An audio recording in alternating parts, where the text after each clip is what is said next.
So you know how we made a video talking about the best Nightfall to grind? And I mentioned that there was one more Nightfall, or actually a couple more, that would be better choices when farming for things like enhancement prisms, enhancement cores, ascended shards, exotics, all of these beautiful things that have always been a necessity, but as we go into next season, become even more of a necessity. Ladies and gentlemen, the Nightfall Arms Dealer has returned to us, meaning those sub 10-minute Nightfall Ordeal runs is yet again back on the table for at least the next 140 hours. You see, with the changes coming next season to Armor 2.0 and the ability to change elemental affinities, the last thing we want to happen when rounding that corner to get that perfected build is to suddenly be a few materials short, which is why we're going to do this Nightfall until our eyes bleed. Yes, PvP players, you are very much included in this, because even though artifact power will not be enabled next weekend for Trials of Osiris, and yes, you heard that right, next weekend, it will still be powered enabled.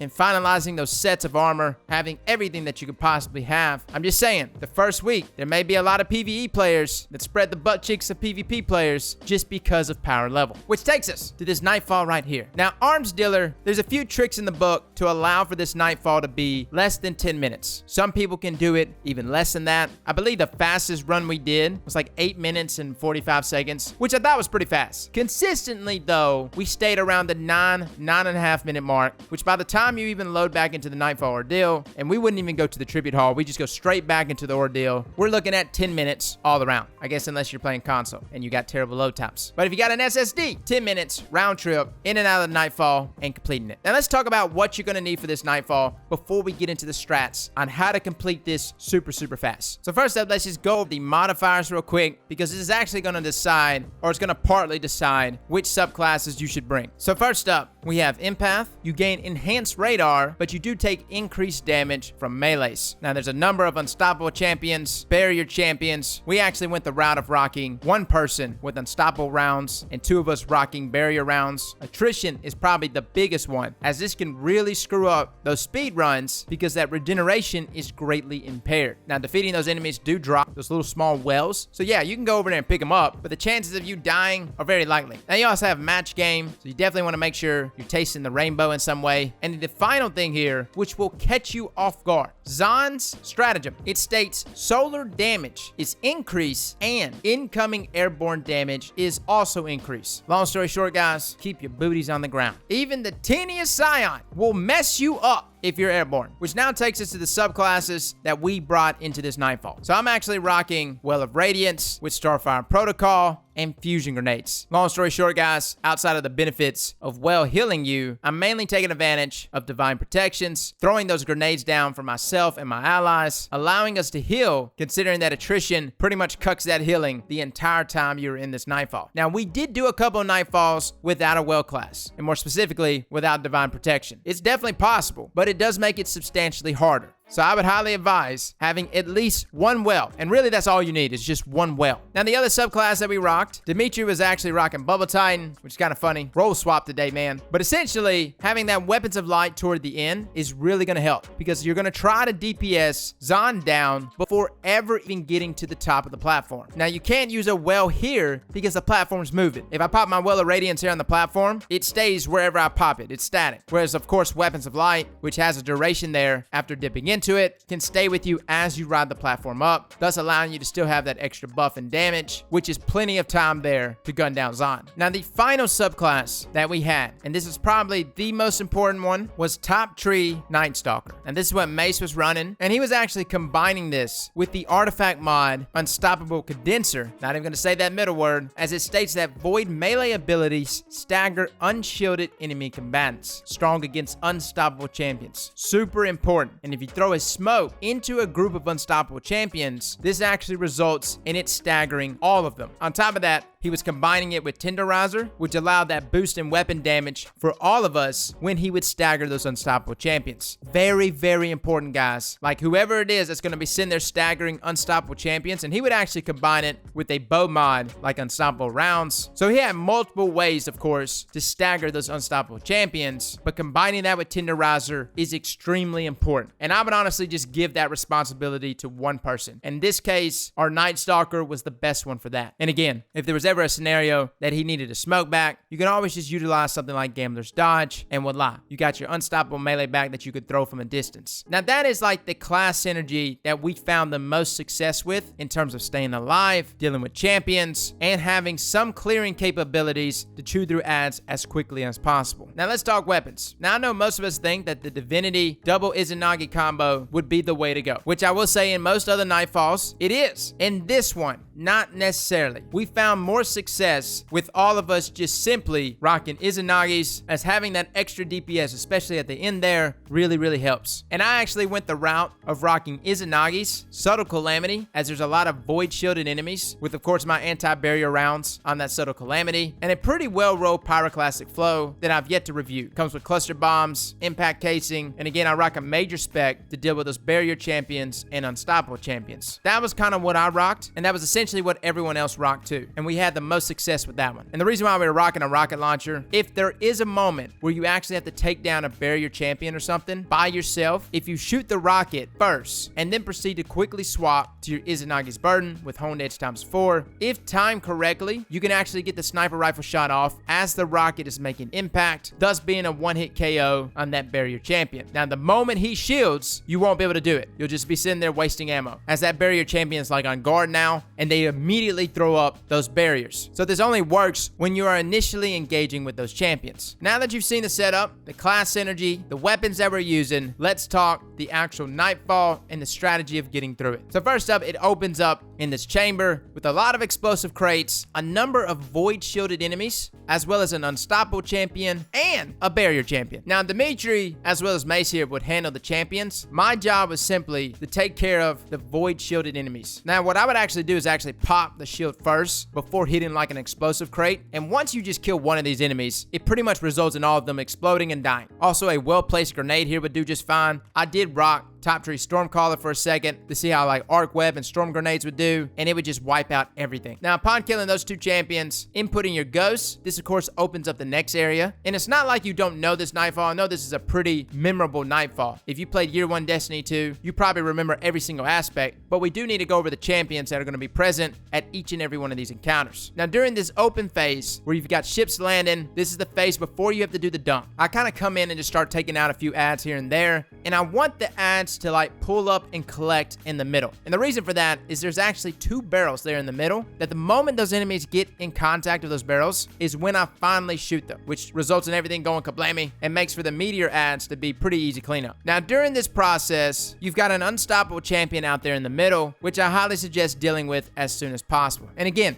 when dealing with unstoppables, you want to stun them first before injecting them with Izanagi's Burden, as you won't be doing full damage if they are not stunned. Now I would say 2 fire team members need to concentrate on getting that unstoppable down. Make sure to hit the crit on the back, the explosive fire tanker there, while the other single fire team member focuses on all the ads, which is what I was doing. Now during this process, the single fire team member that's killing all these ads probably can go ahead and take out the illicit slug shooter. Just a yellow bar sitting in the back. Literally a Honed Edge ×4 shot is plenty enough damage to take this guy out. Now we're moving into the next phase, which is the dunk phase. One fire team member goes in for the dunk, which it doesn't really matter who. I think we sent Mason a number of times because he can go invisible, while the other 2 fire team members proceed to gun down the barrier champion directly in front of them. They'll see it as they drop down into that bridge area, and right after taking out that barrier champion, there will be another barrier champion walking out of the door that is right next to where the dunk just took place. Again, proceed to gun him down. A couple Izanagi shots, should be plenty of damage. Now at this moment, you've got a lot of dogs running around, and again, you do take increased melee damage, so you may not feel that threatened by these dogs, but be cautious because they will gangbang you very fast. Now Dimitri normally pops a Sentinel Super here, proceeds to go up top and start putting in work on everything. I would actually move over to where Mace was, drop a Divine Protection, and while Dimitri is in the midst of cleaning out ads, we would take out that unstoppable champion. Now after killing this unstoppable champion, you proceed to move forward, and this is where I said don't jump in the air is extremely important. You've got these scions here, man. They look innocent. You jump in the air, though, they will wreck you. Solar damage, plus you get increased damage taken while airborne. Be cautious, fellas. I can't tell you how many times I was like, what the hell just happened? I would just advise just sliding right here, getting down low, getting past these enemies. And if you are rocking something like Special Finisher, which I highly advise, I think every one of us was rocking Special Finisher, as you'll be truing through Izanagi burden ammo so